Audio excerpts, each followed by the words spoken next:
Carmine, I told you to stay put. I did stay put. Now, if you'll excuse me, I must BRB. I left the baked beans on the fire.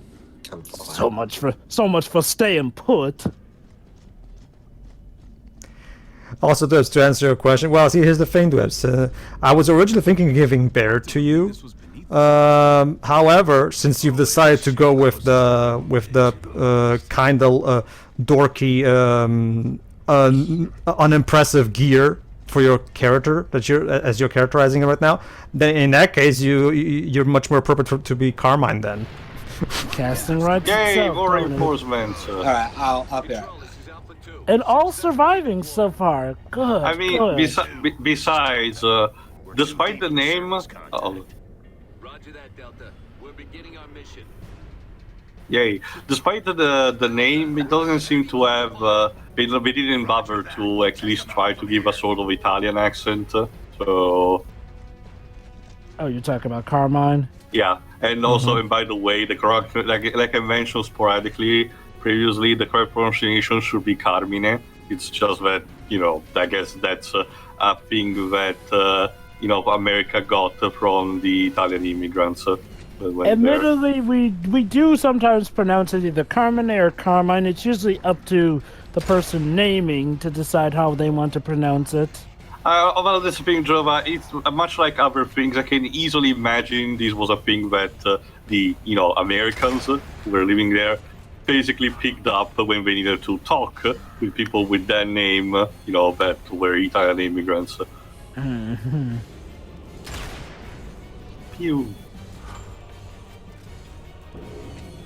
More sniper practicing. Yes, More we're working on choir as well. it. Jeez. Look, we may be the team, but even the A team needs time, patience. There we go. So, which of us is the equivalent of Dwight Schultz, Jova? Basically, this is what I usually do in this part. What I recommend doing in this specific spot is, instead of going down there, just take your long shot, because remember, long shot is one of my favorite weapons to always use in these games, and snipe them out. Kill them. There you go. That way, when I get down there, it'll be fine.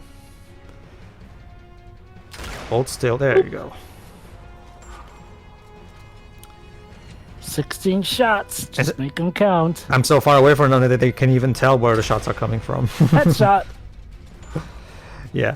Yeah, that's another. That's one thing.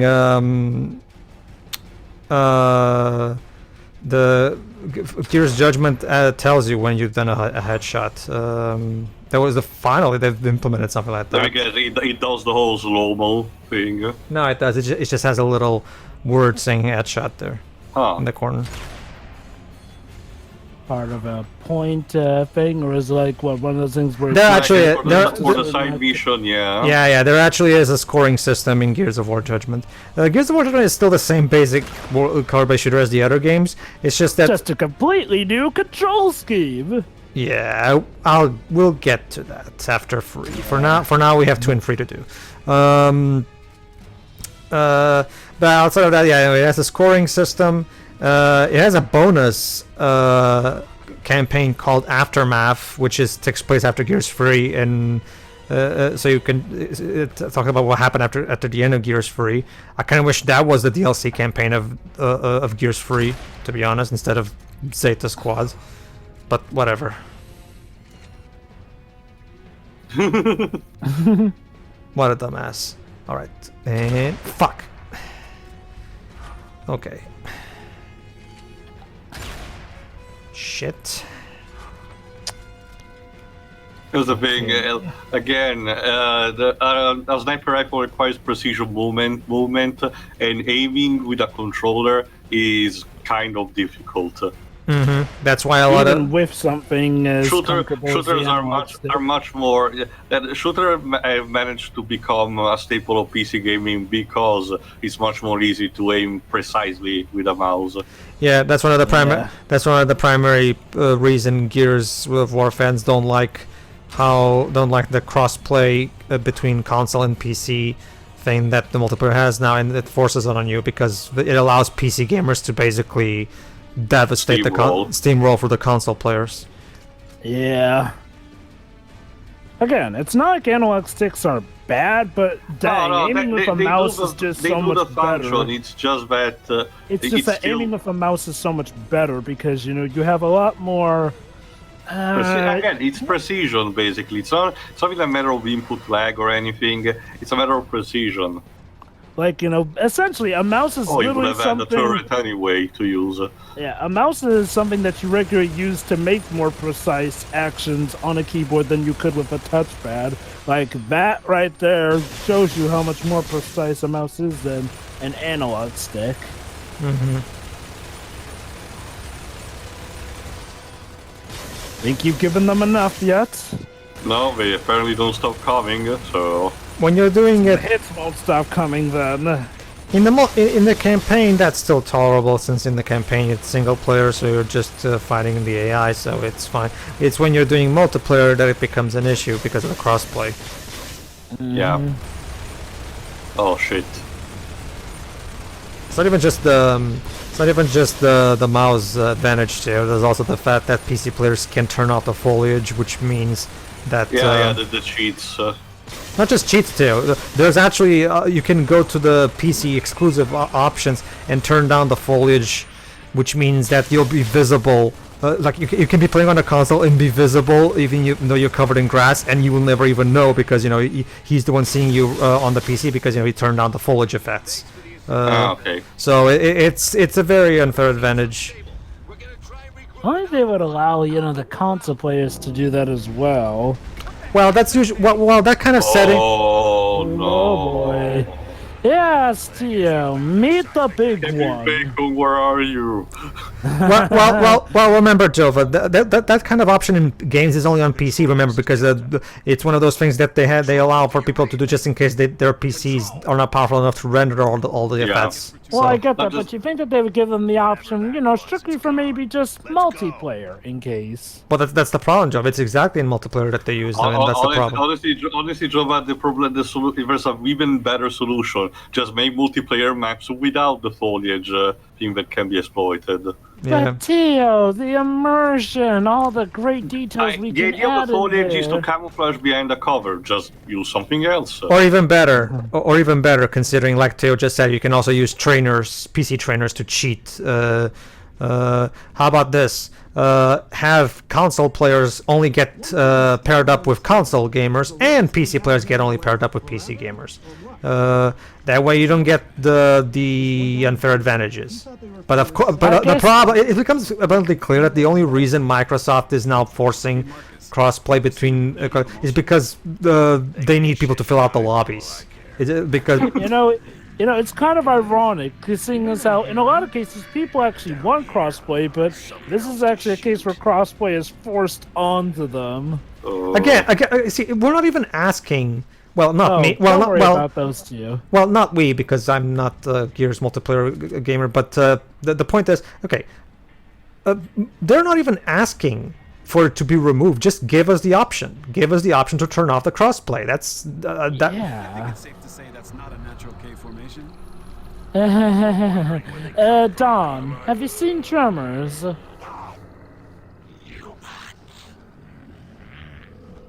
Oh.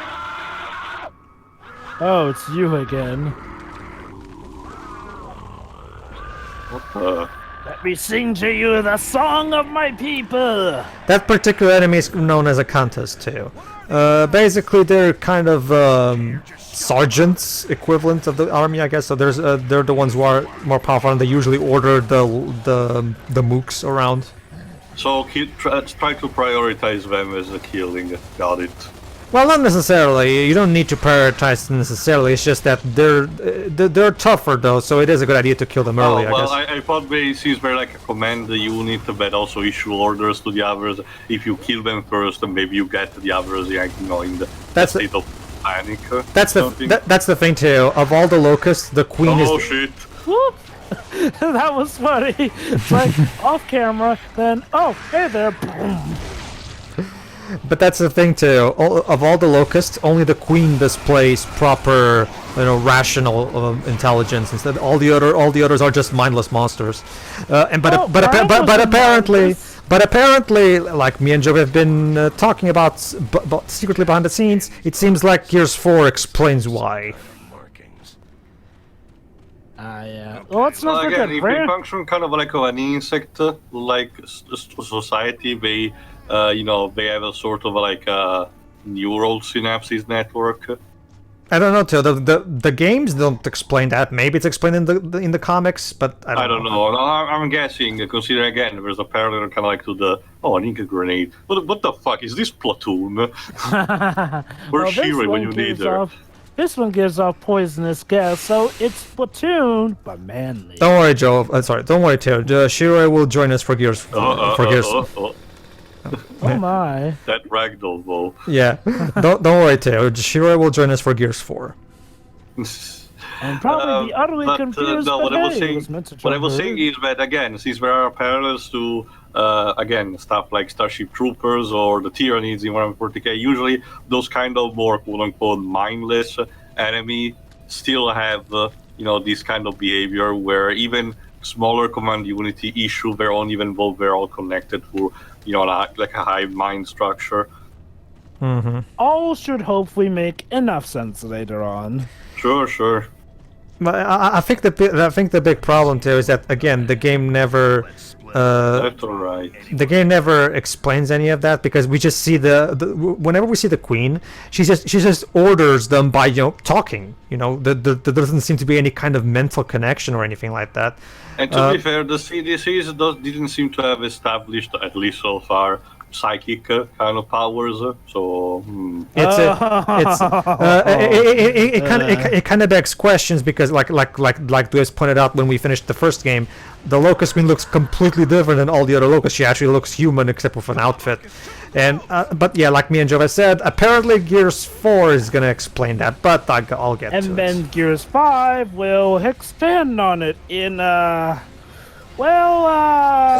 let's just say you will get answers. That said, though, you may or may not regret wanting to get those answers. I'll see for myself.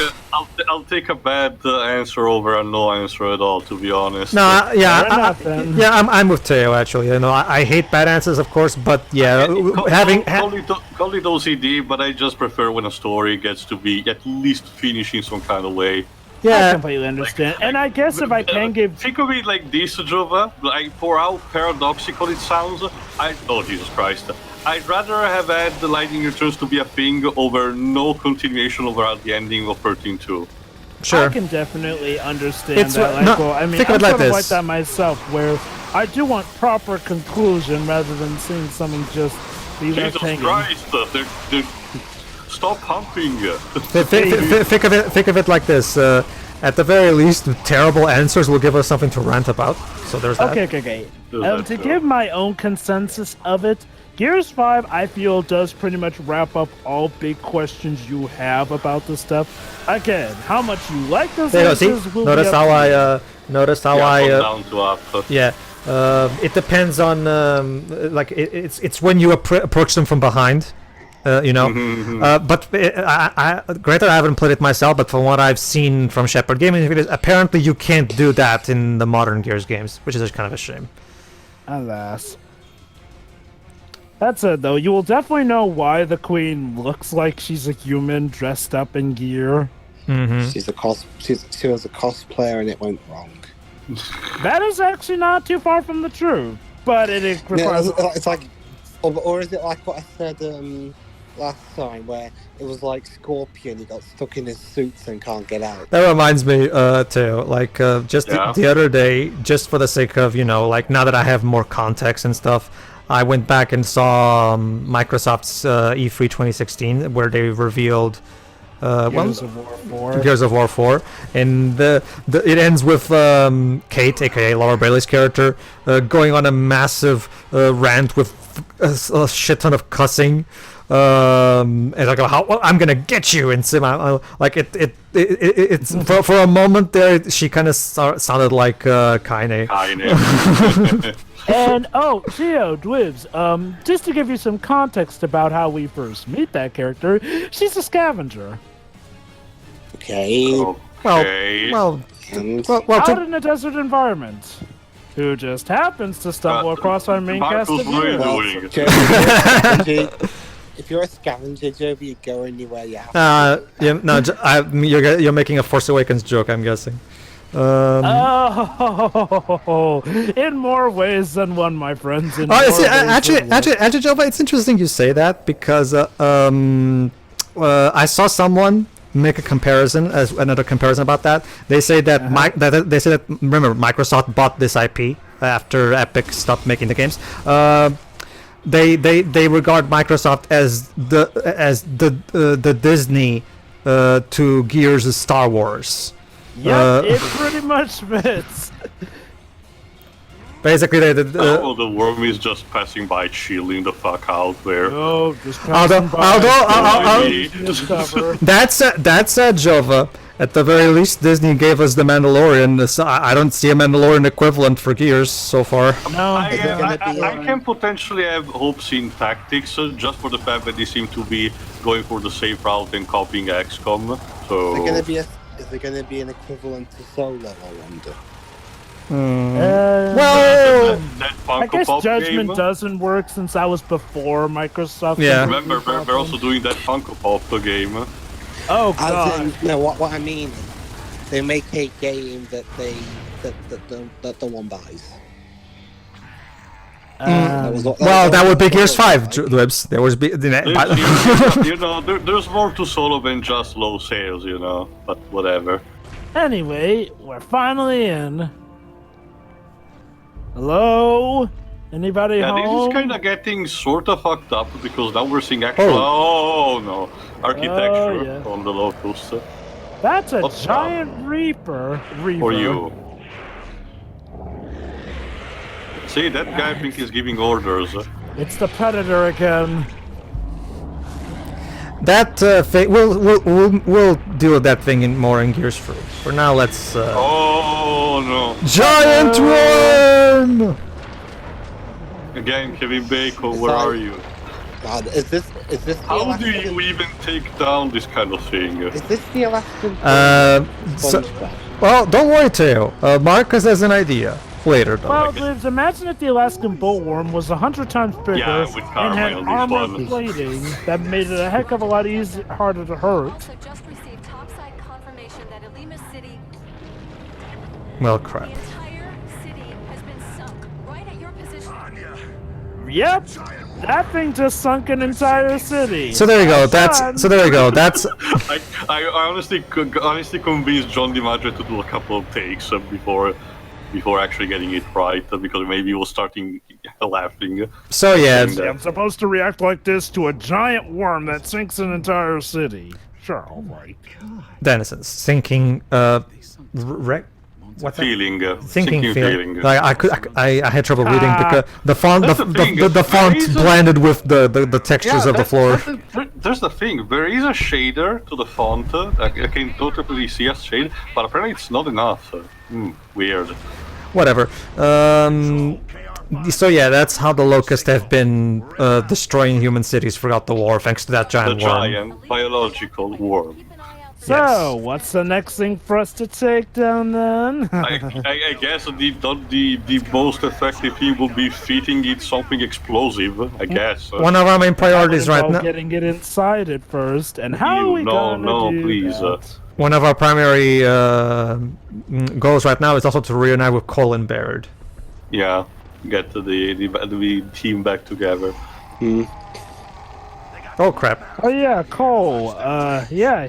He's all right, so so now, don't worry, all right, guys. so here's a new enemy type, the Bloodmouth. Yes, I don't understand why they call it Bloodmouth, but whatever. Does it have anything red around the ear of the mouth? No, it doesn't. That's the thing. That's why I don't get it. Look at Carmine going. He be rolling. Jesus. Dang. Again, Carmine, you're doing pretty good for a guy called Carmine in this franchise. And if you look to your right, you will see the letters F, O, and X that Disney threw out of their building recently. Yeah, what is up with that? Why get rid of the name Fox? 2 reasons, actually. One, so that people don't get confused with 2 foxes running around owned by 2 different groups. And also, the Oh shit, Agony State. Fox has a bit of baggage, shall we say, with Fox News. Oh, fair point. Well, and it's not like it's not like it hasn't. It's not like it's always been called 20th Century Fox. I mean, Yeah, there's it used 20th to Century just- Pictures. So in a way, it's returning to its roots. Yeah. Yeah. So basically, the Bloodmouth is basically a humanoid-shaped locust riding a more animal-esque, An animal locust, basically. I guess the name means it may be tied to an aggression factor, like the fact that the beast wants to eat or, causing violence to its victims or stuff like that. Not to mention, again, this game is clearly inspired by stuff like Image Comics, and one thing of the 90s that was clearly prevalent in the Dark Age was using the word blood everywhere. Bloodborne, Bloodsport, Bloodmouth, Blood X. Young Blood, Blood X, Blood Strike, Blood Raider. If we're gonna say Blood Y, I mean, I was gonna say, damn, Pokemon took a dark turn. Blood X and Blood Y. No, I got it. Blood Y, for some reason, gets a sponsorship deal and it's called Blood Wiser. No, Dwebs, you have to think big, Dwebs. How about this? A Pokemon fighting game made by NetherRealm Studios. We can see Pikachu ripping Mewtwo's head off. Okay, I'm all for Pokemon evolving and changing with the times, but I'm not quite sure I go that far. Pokemon Mortal The Kombat. thing is, but there are a couple of Pokemon that I can actually see potentially fitting for an ultra-violence concept like Pinsir, or even any Psychic type. But don't be silly, guys. Pokemon Black and Blue is where Dark Pokemon is at. Let me guess.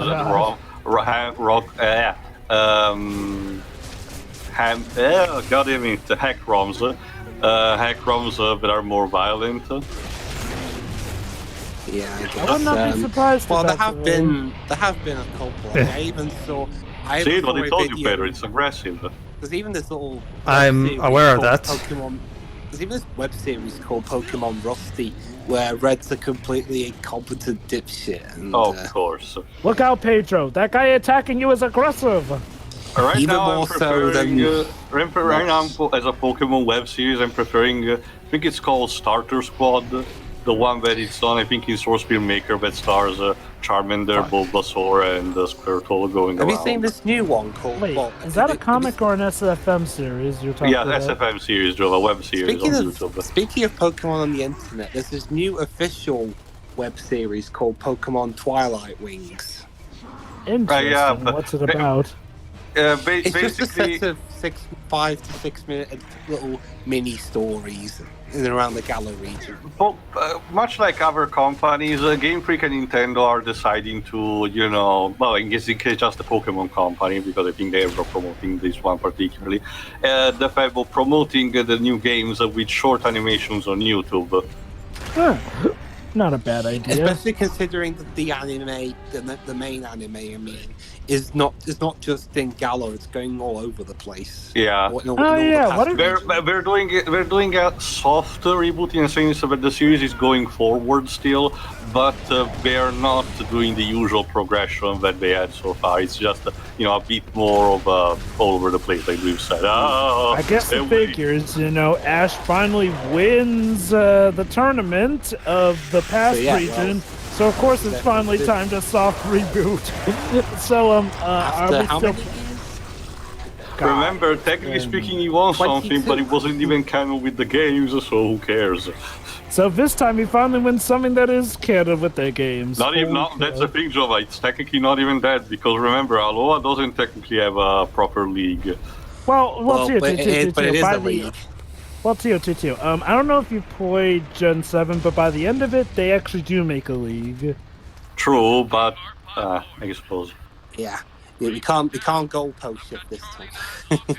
And hey, it's my favorite take on the league because in that one you get to have fun little battles known as title defenses, where, oh my god, the game remembers that you're actually the champion and people come to challenge you as the champion. Already, Gen 6 already was building the foundation of that with episode Delta of Omega Ruby Alpha Sapphire, where Xena actually calls out Stephen. He says, "Shut up, you're not the champion anymore." So yeah, Cole is closed, otherwise we wouldn't be able to contact him, so let's see if we can find him. Cole, our good old friend, what are the chances Old of us train. meeting up with you here? The Cole train. Yeah.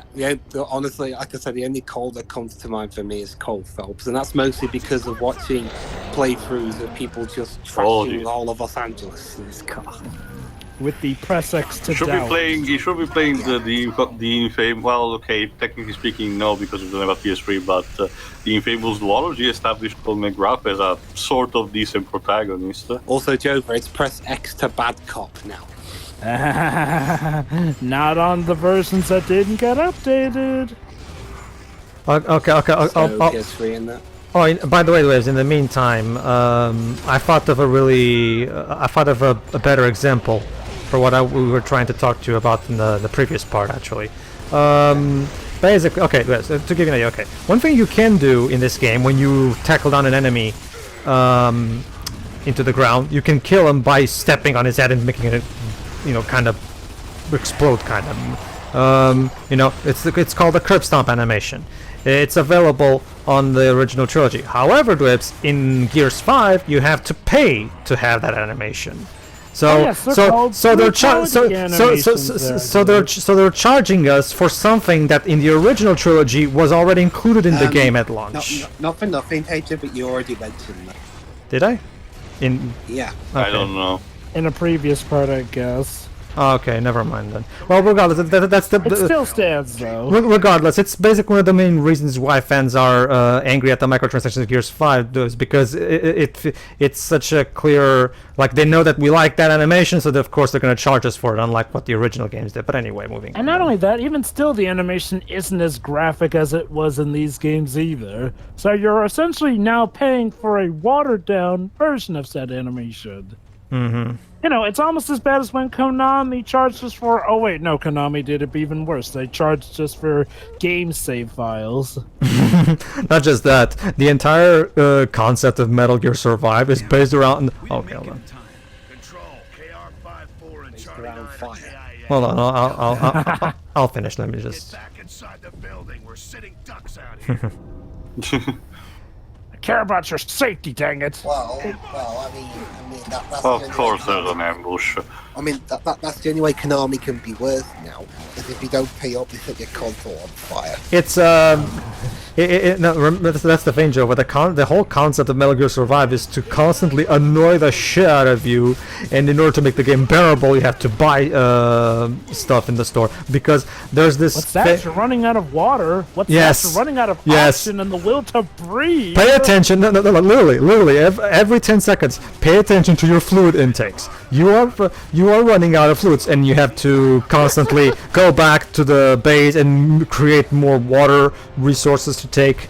And the only way to make this a bit more manageable is to buy. I think it's like bigger containers. I think I'll have to look. I have never seen... Okay, I'll say this, Rose. I've seen a lot of nickel and diming. Metal Gear Survive is still the most nickel and dimed I've ever seen a game be. The fact that it charges you for a save file is... It is a masterpiece of horribleness. Only Konami could pull off something so great. Which is interesting because I've heard those. I've heard you. Hold on, James. Oh, I think there's Cole. Yeah. Yay! Nobody can stop the coal train! The coal train plows for you, baby! Alright, dynamic entrance. Yeah! Pile driver! Go to the back! Nothing personal, kid. Headshot! Yay! A headshot and a grenade! Wow. Nobody plays this game like me. Nobody. Funny. Come on. All that's missing is for him to jump down from there. Nah, well, again, we'll have to Nah, he'll reunite take with him the the traditional way. Okay, then. Groovy, baby. Sounds like shit got thick for you. It did. Thanks for the assist, Cole. Where's the rest of your squad? Not even There a is pro no feast, a rest. lancer feast. Here's my squad, my gears. After the drop, the last message came from nearby. Sounds like we got a new objective. Control, this is Delta. I definitely love how more over the top this game is willing to be with its dialogue, and it helps giving them more character. We have additional squads moving in to secure Lima. Roger, Control. We'll keep you posted. Delta out. Regroup. That's a good one. Good thing. It's a shame this wasn't actually got the treatment that the previous game got with the Ultimate Edition, because I can totally imagine that since there were relatively minimal sound, they would have probably upped the over-the-topness of that cutscene. Yeah. Although, do you think they would have gone all twin snakes on us with how awesome they could have made it? Yeah. And then Cole jumps on top of a missile that he's receiving and fires there. Towards that tunnel. Then let's check it out. All right, everybody. See you for the next part. Ta-ta. Yeah.